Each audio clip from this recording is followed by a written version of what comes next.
Good morning. Good afternoon again. One of these days I'm going to say that right off the bat. Good afternoon, homeschooling moms. You might be starting to settle in a little bit with your routine with your children, and I'm hoping so.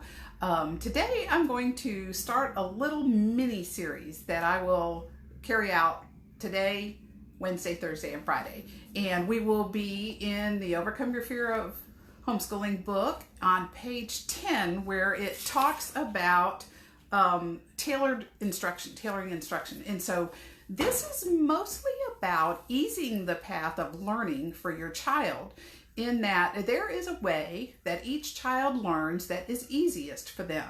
And if you think about back when your child was little and they were at home and they learned things naturally and easily, and by the time they went to school they probably knew their colors and shapes and all kinds of different information, and they learned that. So even with kids with learning disabilities, there is a path to learning for each child.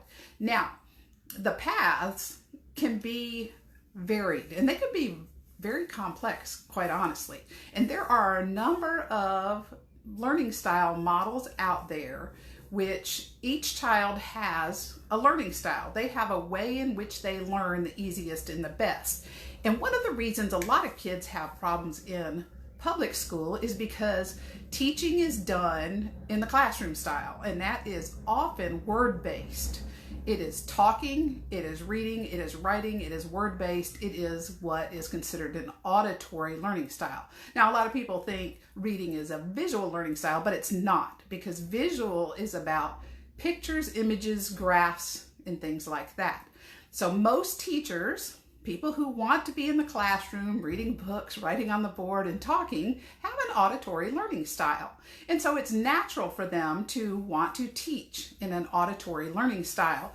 But that learning style is only beneficial to about 40% of people.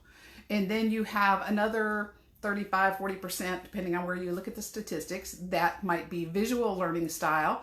And then you have the smallest percentage of all, which is the tactile kinesthetic learning styles, which are hands-on active learners. And so those are often the children that are identified as being hyperactive in the classroom because they don't do well sitting at a desk, listening to somebody talk, or reading stuff on a paper. That's not the way they learn, and so it makes it more difficult for them. So in particular, when you're working with your child at home, depending on your own personal learning style, it's very common for a parent to try to teach their child in the way the parent learns. But that can be a conflict if your child's learning style doesn't happen to be the same as your own, because you could be teaching your child in a way that's not easiest for your child to learn. So in order to reduce the stress and the resistance to learning at home, it's often helpful if you find ways to engage your child with your child's specific learning style.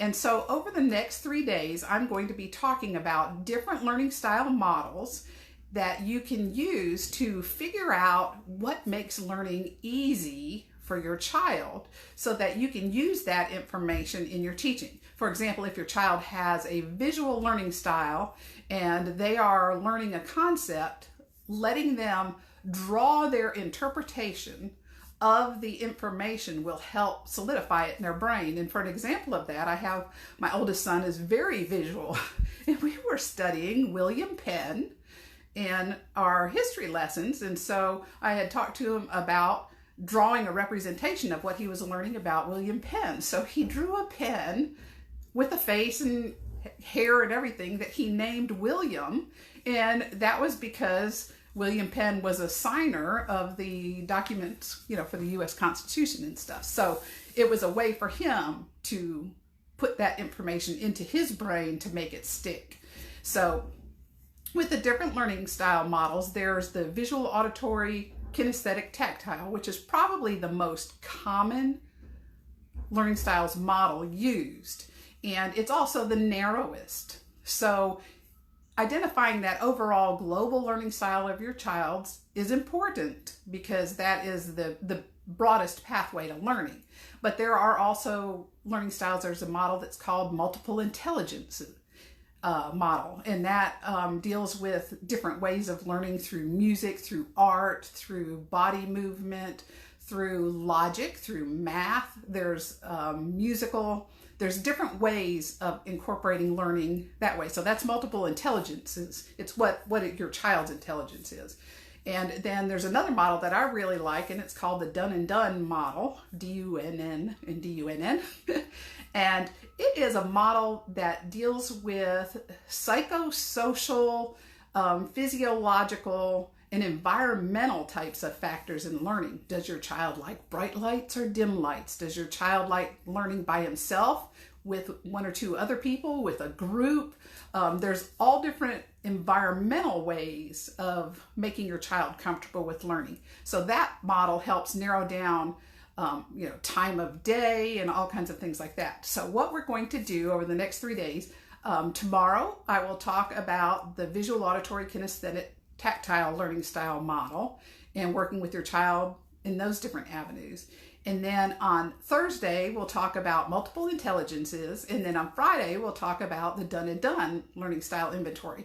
And so I thought too, if you want to get a foot up on it to know which portions to really pay attention to on each of those days, then you might go to learningablekids.com/learning-styles webpage. That webpage on the website has links to each of those types of learning style models, and each of those pages about those learning style models has free tools that you can use for most of them to figure out what your child's best learning styles are. Now the Dunn and Dunn one is a paid model, but it's like $5 to $10. It's really inexpensive, and it's probably the most comprehensive in giving you information on establishing the perfect learning situation for your own child. So that's where we're headed with this. So today I just wanted to basically, get you thinking about how your child learns best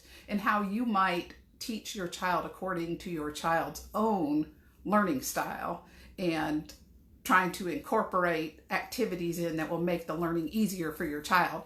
And so, the tip ahead of time would be to go to that learningablekids.com learning-styles webpage and maybe use some of those tools to figure out exactly what your child's learning style is, especially before we get talking about each of those styles in the coming days. So that's today's helpful little hint, and it's just a little hint because it's a piece of the hint. But if you can start thinking along those lines, it will be a good way for you to learn how your child learns and to reduce the stress in your household by working with your child in a way that he enjoys working, that comes easy for him. And so it just smooths that path a lot better for parents. So we're going down that road this week, and I will see you tomorrow. Thanks. Bye.